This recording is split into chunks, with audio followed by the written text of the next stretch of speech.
चीन का कोरोना वाला क्राइम तो दुनिया को डरा ही रहा है, लेकिन इस वक्त आपको ये बता दूं मैं कि कॉमन फ्लू वाला जो वायरस है वो भी सबको डराने लगा है। कॉमन फ्लू मैं उम्मीद करती हूँ कि आपका उससे वास्ता ना पड़ा हो, लेकिन आजकल ये बहुत कॉमन हो गया है।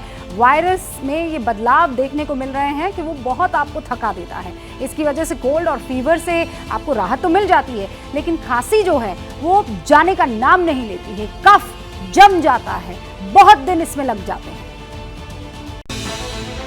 और ये वार्निंग इसलिए भी रिलीज की गई क्योंकि अब कॉमन फ्लू वाला वायरस भी अपने स्वरूप को चेंज कर रहा है।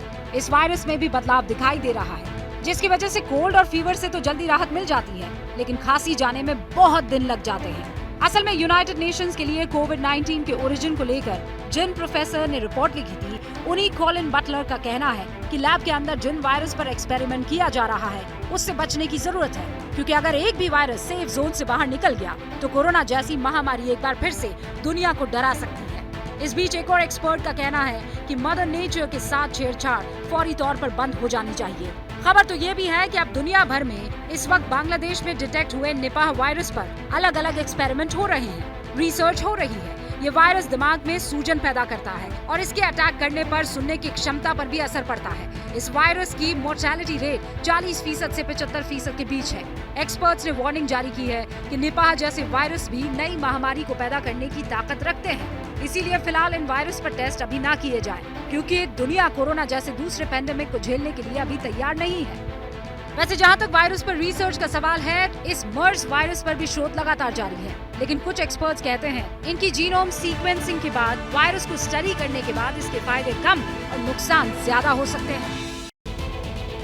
तो कॉमन फ्लू से अपने आप को थोड़ा बचा के रखिएगा। इन केस अगर हो भी जाता है तो फिक्र मत कीजिएगा, ये जाएगा जरूर, लेकिन थोड़ा सता कर जाएगा।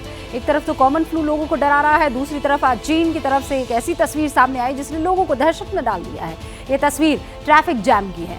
जैम भी ऐसा वैसा नहीं है साहब, सोशल मीडिया में चीन का ट्रैफिक जैम वायरल हो रहा है। एक्चुअली चीन के हेनान प्रांत में ट्रैफिक सिग्नल फेल हो गया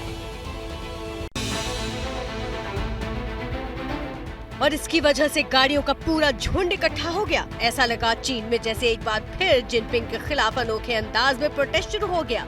हालांकि इस बार न तो ये शहर बीजिंग था, न ही शंघाई। इस बार जाम की ये भयानक तस्वीरें लाल सुल्तान की सल्तनत यानी बीजिंग से करीब 700 किलोमीटर हेनन प्रोविंस से आई।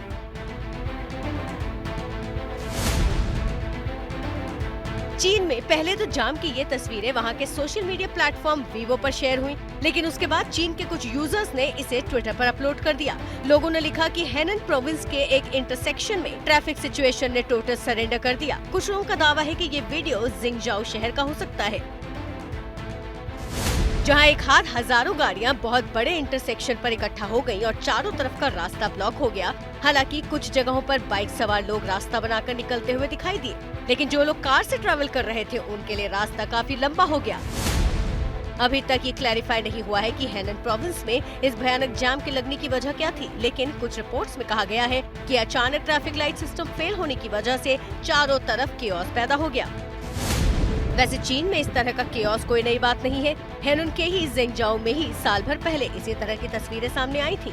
तब इसी तरह के एक इंटरसेक्शन पर जैम लग गया था।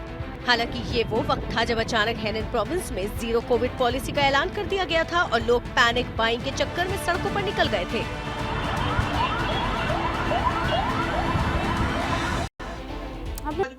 क्या मजबूरी है मेरी, बताइए। मैं अभी आपको बताती हूँ कि मैंने ओए होए होए होए नमकीन के चटकारे लेते हुए टकटकी मार के डिबेट शो को पॉज रिपीट कर कर के देख रहे हैं जोगिंदर जी। इनकी तरह आप भी देखें अपनी फेवरेट डिबेट्स को रिपीट कर और डाउनलोड कीजिए एबीपी लाइव ऐप अपने स्मार्ट टीवी पर।